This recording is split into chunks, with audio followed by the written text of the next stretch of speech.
Hey everybody, welcome back to Brown's Rod and Custom. Happy Friday. It's about 4:30. I have been busting my butt on this bedside all day.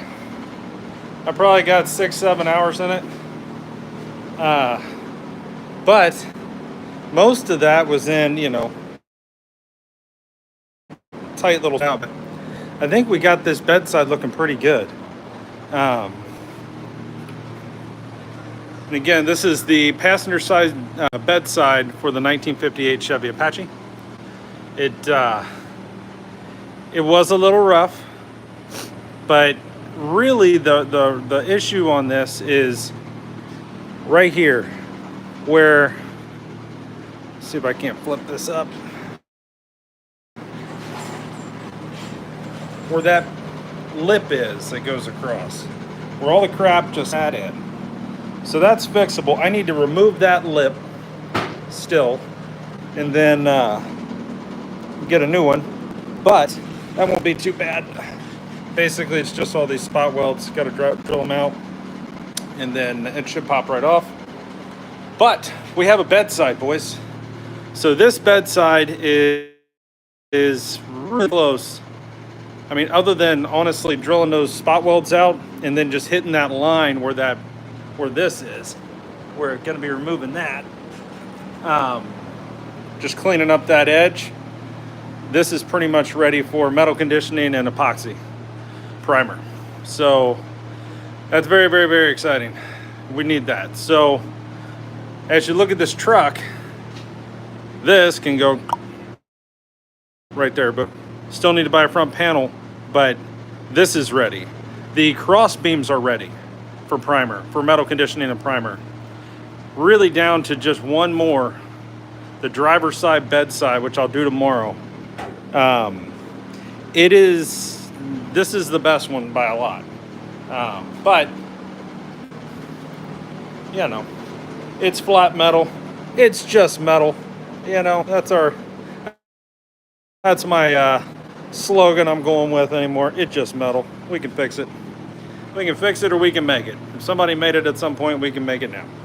So, hey Mesa, sorry if I said that wrong. Hey David. So, what we've got going on here, if you guys just came in, this is our 1958 Chevy Apache. This is the bedside. So this bedside was absolutely terrible this morning. It was all patinaed. You guys have probably seen it on the channel before. I sat here with a couple different tools and took it down to bare metal.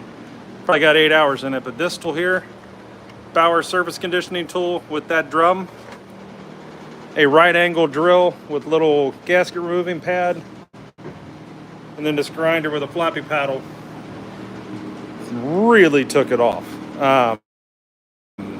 Now there are areas that I obviously cannot hit with a grinder or something like that, like up in here. I can hit some of that, but I couldn't get way down in there. And inside of this tube is almost impossible. But I went as far as I could. But what I think I'm gonna do is rig up something on a pole with some sandpaper and just kind of go through that. And then Eastwood has a product. It's a rust encapsulator, but it's in an aerosol, it's got a plastic tube that goes out about 2-3 feet. And basically you go all the way in and then you pull back. And as you pull back with it, it's spraying rust encapsulator, which basically would be like pour 15 kind of thing. And it's just spraying, fanning it, and you pull it out. So I think I'm going to use that on here and in these. But otherwise, man, it turned out pretty good. I'm really, really happy with that. Now we did do the other side too. Let me lift this up. Hold on. This is the other side. I got to wipe it off, but not terrible considering. Now this bracket you see right here, we've got to cut off. Not cut off. I need to draw the spot welds and take it off, and then take that Bauer surface conditioning tool right over where it was.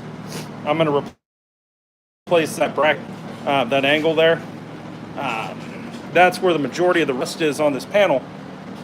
Got a little bit here, but really it's right here, right along that line where the stuff just got stuck inside over the years in that lip and couldn't get out. So that's kind of what's left, but really this bedside is ready for metal conditioning and epoxy primer here, hopefully by the end of the weekend. So be priming. So as far as the bed goes, Apache, I have the passenger side bedside pretty much ready. I have the cross beams for the bed ready, the two middle and the front and the rear. And tomorrow I gotta attack the driver's side bedside, which is in worse condition, but that's okay. It's in the flat. It's rotted. Where are we at here? It would be here. So on the driver's side, it had the spare tire wheel well. So it's a step side bed that had the spare tire mounted right about here, right? And so where the bracket was, where they put like a piece of angle, and then you got this contraption that comes out that holds the tire, it rotted out right in there where the tire sat. So we got to deal with that, but that's not a big deal. Flat metal, we can handle that. So not about that. And we do have a Wilbur Fab bead roller, which works pretty good. If I did end up getting into this, I can make these beads. So not too shabby. But yeah, that's kind of what I've been doing. Ron took the day off. It's his 44th wedding anniversary. Him and my mom. So I'm amazed they haven't killed each other, but they made it. So tomorrow, Big Ron will be back. He'll be in here finishing this up. That's that patch panel we did above the window that they don't make. And we'll get that finished, getting that ground. Starting to make some progress here, guys. Tomorrow. And then really, once I get the epoxied and on here, I'm moving on to doors. So probably be this one first. I just want to finish it up. And really, it's going to be a matter of all metaling or skimming this line here, cleaning that up. And then I need to weld up these little holes where they had different mirrors and stuff over the years. Weld them up, grind them down. And then this door, driver's door, again, we got to weld up all the holes. Not a huge deal, but we got to make sure we dim in a little bit and then kind of do that thing so they're not high spots. And then cut the bottoms off and put the new door bottoms on. And then this door will be ready for epoxy. And then we can get the doors on it. We'll have the bed sitting on it. None of this is forever, but it gets us down the road. And then we can start blocking, heavy priming, doing all that, and really dialing this thing in. So that's where we're at on this.